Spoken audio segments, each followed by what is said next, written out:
રામચંદ્ર ભગવાનના દરબારમાં વાલ્મીકી રામાયણનું ગાન કરી રહ્યા છે. કૈકેયીએ રામચંદ્ર ભગવાનને વનવાસ આપ્યો. વાલ્મીકી રામાયણમાં એવું લખ્યું કે દશરથ રાજાએ એને ખૂબ સમજાવી કે તું રામને વનવાસ ન દે. અને પછી ગુરુ વશિષ્ઠએ કૈકેયીને ઠપકો આપ્યો છે. વશિષ્ઠ ગુરુ કૈકેયીને કહે છે કે તું એટલું સાંભળી લે, જ્યાં રામ નહીં હોય ને ત્યાં રાષ્ટ્ર પણ નહીં હોય. જ્યાં રામ હશે ત્યાં જ રાષ્ટ્ર હશે. વાલ્મીકી રામાયણ વર્ષો પહેલા લખીને ગઈ છે. નહીં તદ ભવિતા રાષ્ટ્રમ યત્ર રામો ન ભૂપતિ. જ્યાં રામ જેવા રાજા નહીં હોય ત્યાં રાષ્ટ્ર પણ નહીં હોય. માણસ હશે, જમીન હશે, પણ રાષ્ટ્ર નહીં હોય. જ્યાં રામ જેવા ભૂપતિ હશે, રાજા રામ જેવો હશે, ત્યાં જ રાષ્ટ્ર હશે. ગુરુ વશિષ્ઠનું વચન વાલ્મીકી રામાયણમાં લખાયું. હે કૈકેયી, તું સાંભળી લે.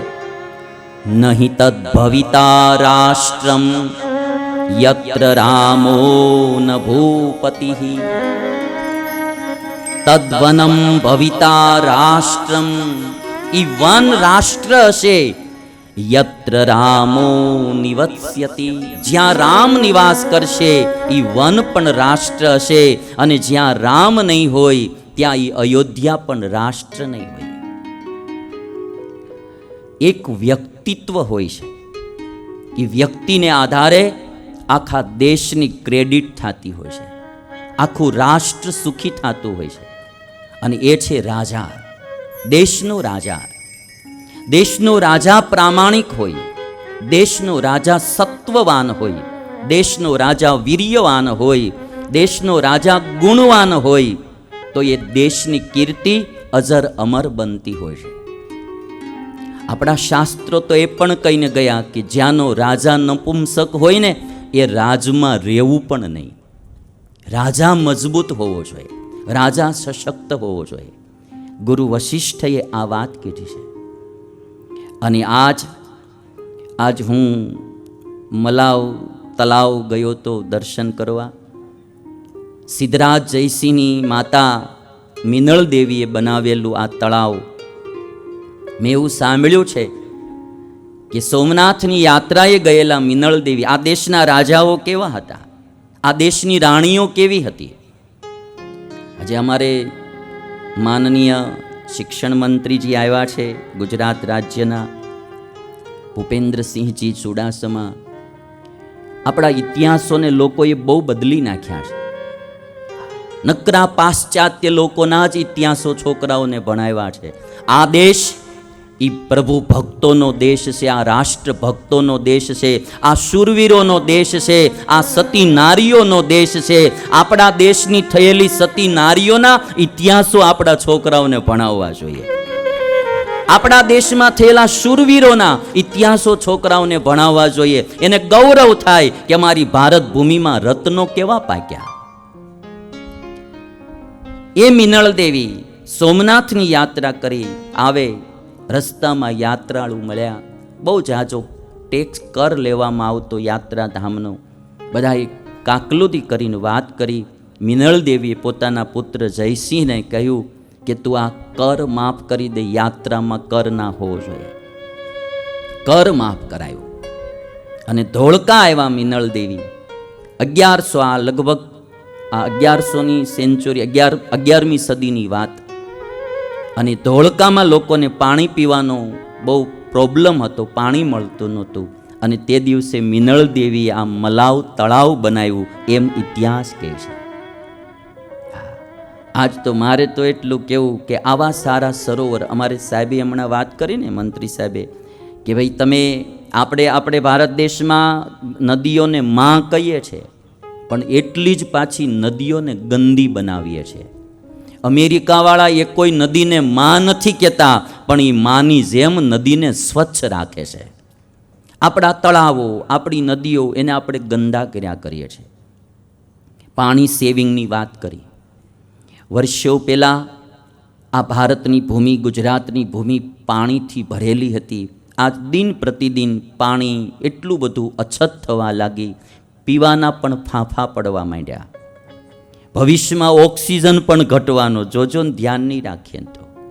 એટલે પાણી સેવિંગની જે વાત કરી, વોટર સેવિંગની, અમુક સેન્સ જે પ્રાણીઓને હોય છે એ પણ માનવને હોતું નથી. અમુક ધ્યાન રાખવું જોઈએ. અહીંયા પાણી પીવા આપીએ છીએ ને તો અમુક બોટલમાં પાણી પીને માવો ખાઈને પિચકારી માલપા નાખીને બોટલો નાખીને વૈયા જાય છે. લ્યો આપણને એમ થાય કે આને પાણી દેવું જ ન જોઈએ. અને એ બોટલો કાંઈ માવાના થૂકવા માટે ન આપી હોય, પણ માણસને એવું કોમન સેન્સ નથી. ગમે ત્યાં થૂકવું, ગમે ત્યાં કચરું નાખવું, ગમે એમ પાણી બગાડવું. અને બહેનોની જે વાત કરીને આપણે મંત્રીશ્રીએ બહુ સરસ વાત કીધી. બહેનો છે ને બહુ પાણી બગાડે, અને એમાંય મફતમાં આવતું હોય ને તો બહુ પાણી બગાડે. મને લાગે કે એક મીટર મૂકી દેવા જોઈએ. મીટર મૂકી દો ને તો તમારે જો આમ એક ડોલ ભરીને જ પાણી વાપરે. બાકી છૂટથી કોર્પોરેશનનું પાણી આવતું હોય એટલે પછી બહેનો જે પાણી રાષ્ટ્રની જવાબદારી એ કોઈ એક વ્યક્તિની જવાબદારી નથી. રાષ્ટ્રની જવાબદારી આપણી 125 કરોડ જનતાની જવાબદારી છે. અત્યારે રાજાશાહી નથી, અત્યારે પ્રજાશાહી છે. પ્રજાશાહીનો મતલબ છે કે હરેક પ્રજાજનોની આપણી જવાબદારી છે કે આપણે આપણા દેશની સુરક્ષા કરીએ, આપણા દેશની હરેક ચીજની આપણે રક્ષા કરીએ. આપણે ટ્રેનમાં જઈએ છીએ ને તો પંખા શરૂ મૂકીને વયા જઈએ છીએ, બંધ નથી કરતા. આ પ્રોપર્ટી આપણા દેશની છે. જાપાનનો એક પ્રસંગ સાંભળેલો, મને ગમ્યો એટલે ઘણીવાર હું કહું કે એક ટ્રેન જતી હતી જાપાનમાં, ને એમાં એક ભાઈ સોય દોરો લઈને ટ્રેનનું સીટ કવર સાંધતો હતો. એટલે કોઈ વિદેશી એને પૂછ્યું કે તમે રેલવેના કર્મચારી છો? તો કે ના. તો તમે કોણ છો? તો કે હું શિક્ષક છું. તમે શિક્ષક છો તો પછી આ સીટ કવર કેમ સાંધો છો? તો કે ગઈકાલે હું આ ટ્રેનમાં રોજ અપડાઉન કરું છું. હું ગઈકાલે આ ટ્રેનમાં ઘરે જતો હતો, મેં જોયું આ સીટ કવર તૂટેલું હતું. મને એમ થયું કે કોઈ અમારી જાપાનની ટ્રેનમાં વિદેશના માણસો આવે અને બેસે ને જો સીટ કવર તૂટેલું જોવે તો અમારા દેશની આબરૂ જાય, એટલે હું ઘરેથી સોય દોરો લેતો આવ્યો અને આ સીટ કવર હાંધું છું. હવે તમે આની આ પરાકાષ્ઠા જુઓ ભાઈ. સીટ કવર હાંધવા માટે ઘરેથી દોરો અને સોય લેતા આવે અને હાંધે, અને આપણે જો ભાઈ સીટ કવર તૂટલું હોય ને તો માઇલ પરથી ડાગ્યો કાઢી જાય, છોકરાને પાટી લૂસવાના કામમાં આવશે. અમુક એના રાજ કરવામાં ખામી હશે, પણ એમ ખામી આપણી પ્રજાની ખામી બહુ છે. બધાએ ધ્યાન રાખવાની જરૂર છે કે આપણે આપણા દેશને આગળ લઈ જવા માટે બધાએ મહેનત કરવાની જરૂર છે.